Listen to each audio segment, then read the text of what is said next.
Hello, welcome back to my channel. If you're new here, my name is Michelle and I'm a full-time reseller on Poshmark and eBay.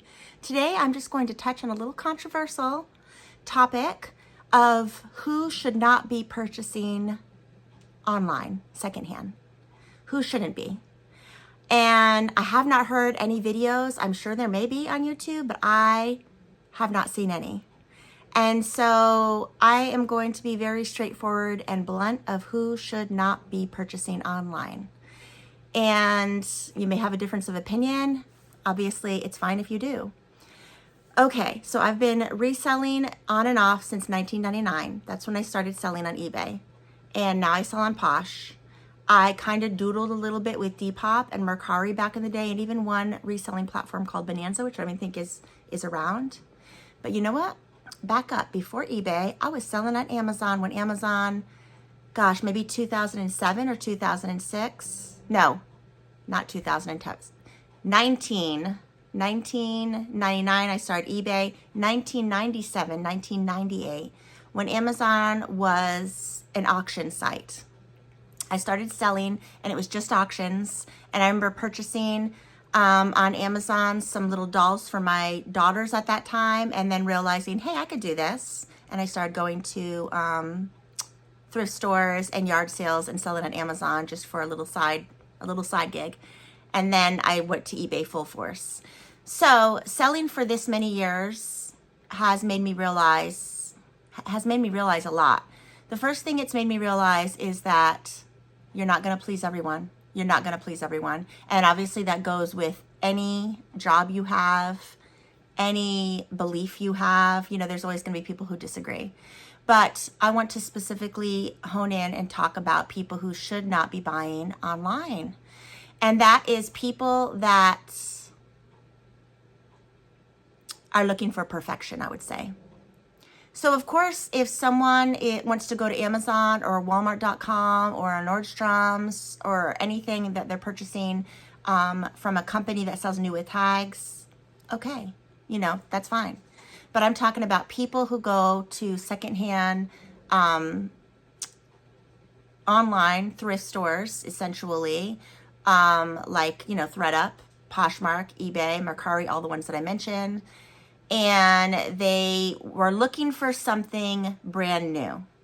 And I also think that people that are looking for something that you can never please should actually still be going into the stores, into the malls, into the retail chains, and they need to try on clothes.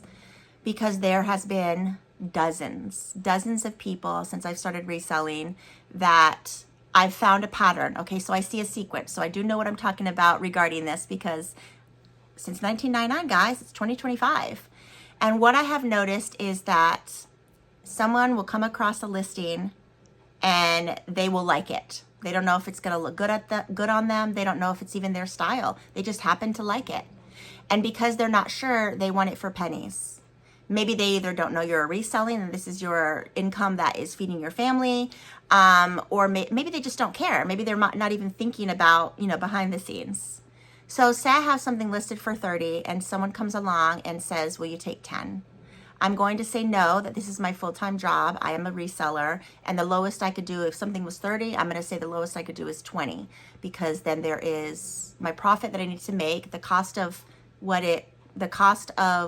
what it costs me, and both of the platforms that I sell on take a 20% commission. So what I've paid for the item, what the company or platform takes as a commission, those are two very important things right off the back. But what about the gas money and my time going to and fro these thrift stores, spending, you know, time going through things, taking it home, washing it, steaming, ironing it. Sometimes it needs a button or like a stitch or two. I'm fixing it. My time photographing, editing the pictures, and listing. So that is my time. And of course, you can't put a price tag on your time because we all have only so much time. We only have so much time. So your time is worth something. So I think that people that go online to buy secondhand, of course they're not thinking, no one's that deep and they're thinking about all those things. They're seeing an item they want that may or may not look good on them, and they're wanting it for a very cheap price just in case that they don't like it. And that is what usually happens. Okay, so getting back to the sequence, and forgive me if you're a buyer like this. I don't mean to be calling anyone out, but it's annoying, guys. It's annoying, okay? So someone will see something that they like, and they'll ask you if you'll take a cheaper price. You'll let them know the cheapest price you're willing to take. You're keeping it professional. You're not being snarky or mean. And then they usually, okay, thanks for letting me know. And then oftentimes they'll come back and say, are all the buttons there? Is the zipper working functioning good? Is there fading? Are you sure it's like new? Okay. So then you have to think they're looking for something new, basically. And so my excellent condition off of a garment may not be your excellent condition. So excellent condition to me is not like new. You could tell it's been worn, maybe washed and dried a couple times, but there's no flaws. And any flaws that may have been on it have been fixed. It's fresh, it's clean, it's pressed, and so forth. But that person on the other end of the screen may be thinking excellent condition is right from the store and the tags were cut and it's essentially new with no tags. So that is what I have found reselling for as long as I've been reselling. People tend to do that. Okay, so what I have noticed is then most times they're not going to come and buy it because they want it, they're not sure. It may be buyer's remorse. And sometimes they'll come back with a third saying, are you sure you don't take a return? Like, what if I don't like it? That is when I wish I can say, but of course you cannot read tone through text. But if you could, I wish I could say, please don't buy from my closet. I'd rather you be happy and either buy from someone else's closet, buy something new with tags, or go to the store and purchase it. Because there's always a line of what my excellent condition is may not be what their excellent condition is. And many people are just used to, free online returns like Amazon, although I've heard they've cracked down a little bit. Many of the big retail stores that are, 7-figure, 8-figure stores allow returns because they're making so much. I'm not making that much. And so that is why I don't accept returns. I have just under 3,000 listings. And if I were to accept returns, I have before. So I have tried that. And it was people just wearing stuff and then getting bored and sending it back. And so there was really no profit. I was working essentially for free. So that is why I don't take returns. People can on eBay and on Poshmark open up a case not as described. And in that case, I do got to accept that return.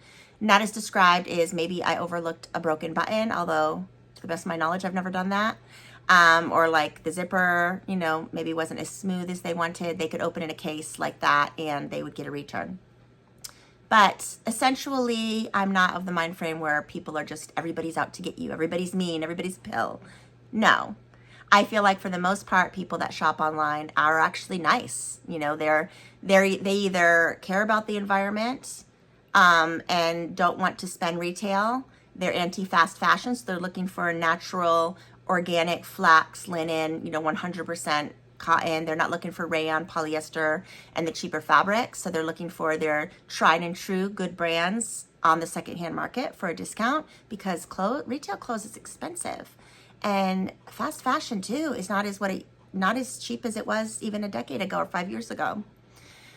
So that all to say that I still stand firm is if you are someone who is attention to detail, you should not be buying online unless you're buying new. You should not be buying from resellers or secondhand online. If you're looking for something new, you need to go buy new.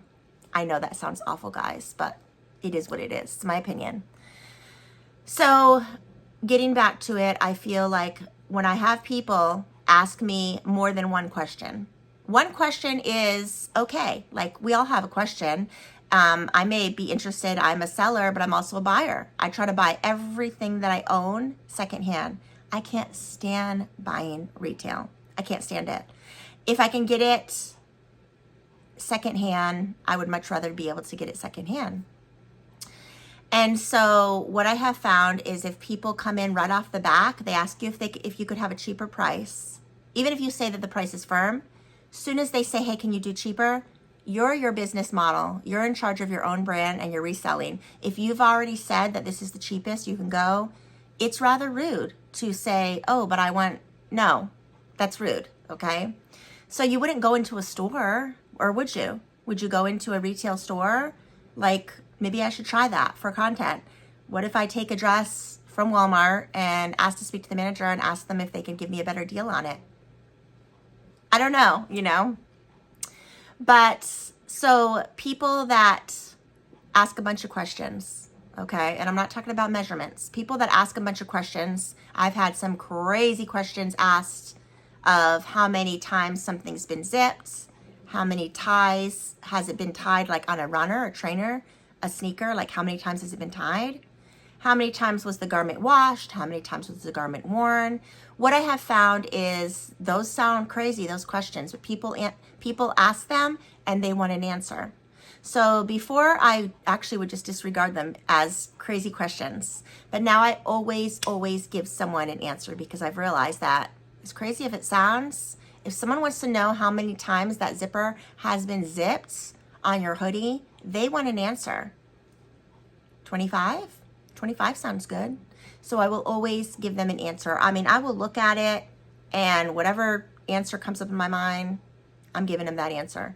And whether they want to buy it or not, that's fine. But people want an answer, so you need to give them an answer. Whether you know it or not, if you could find out, of course, the answer, but something of how many times something's been zipped or how many times those sneakers have been tied, they want an answer, give them an answer. It's just as crazy, because, I mean, are we keeping track? But that's a whole nother can of worms. So again, okay, so if you are a shopper and you want new, buy new. If you are a shopper and you have a bazillion and 5 questions, do us all a favor and go buy new. And if you are someone who really needs to see how something fits on you before committing, you need to go buy new. Or, yeah, you need to buy new. You just need to buy new. It is very frustrating when someone asks a bazillion questions. 9 out of 10 times they have no intention of buying it anyways. Or someone who's just in it for a game because they're bored and they just want to see how low they can get the item. Can they get it for free? Because I've had things listed for $7 before, and even like, oh, can I have it for $6? You know, like $1 is going to make all that difference. Maybe it will. Maybe it does. But yeah, so this is just a little ramble rant of people asking a bazillion and 5 questions of items. And I know I've heard other resellers on YouTube say that it is annoying. Maybe that's why. Maybe the sellers are watching these videos and doing it as a sport, you know, because they're annoying. And in that case, you could block them. There's a lot of people who feel like it's petty to block. I'm not one of them. I'm just not one of them. If someone is causing your mental state to be triggered or stressed, and I know that we're all hypersensitive in this day and age with everything we consume online, with the way that the world is, we are all super sensitive. It is what it is. You got to roll with the punches where that's concerned. You can't just tell someone not to be sensitive anymore, and then you could tell them if they're sad, just knock it off and be happy. Like, that's not reality. But if you block someone, you don't have to deal with them anymore. I mean, it's just that simple. You know, if you're triggered if you're taking things personally, or you're triggered, or you don't have the time to convert, if this is a business, you're not in it to like make friends. This is your business. If you're a reseller, I'm talking to you. You should not be feeling guilty for blocking people. You shouldn't be, because that's saying more about yourself. Like, oh, I'm so sensitive. Like, I care and I need their validation. Like, they might get mad if you block them. So what? So what? I've been blocked before. I won't tell you how I know, but I've been blocked before, and I just simply don't care. So anyways, that is all I have to say. I hope this is relatable, and I hope that if you are a consumer and someone who goes to the secondhand market and is continuing to ask a bazillion questions, do not be surprised if you get blocked. That's all I'm saying. So thank you so much for watching, guys, and take care. Bye-bye. I just wanted to pop on in here after editing the video, and I mentioned that I've been blocked. I wanted to mention why I've been blocked. Of course, I don't know all the reasons why I've been blocked, but I know that several of the reasons why I've been blocked is because I wanted to purchase something, and and I'll either pay asking price or I'll deduct $5 because that's what I find suitable for when someone wants an offer to take away 5. I mean, I go as far as 10 and sometimes 15, but if something was 20 and I've asked the person to take 18 or 15, and then all of a sudden they tell me no, and then I try to then offer them the 20 and I can't, then I realize, oh wow, they blocked me. I've also been blocked before. People are getting ready. They've told me, hey, I'm blocking you. I don't like to do business with resellers. So there are people that are online that are cleaning up their closet, and there are a lot of people who do not like resellers for whatever reason, to each their own, and they don't want you to purchase their items. There's many videos on YouTube of people who block resellers as a whole because they simply do not want you to purchase their items out of their closet. Sometimes they're afraid that you're purchasing it to resell it. I don't know why that matters. If they are getting their asking price, it's really none of their business whether you're reselling it. I've had people purchase something from me before and I see that they're reselling it for a larger price. Why do I care? You go, girl. You know, make some money off of something that I sold you. I mean, I don't understand why we care so much. We care too much about things that we shouldn't be caring about. But I just wanted to add in why I was blocked, because I feel like maybe someone in the comments would be, I don't know, curious or make an assumption about it. But those are the 2 reasons why I've been blocked that I'm aware of anyways.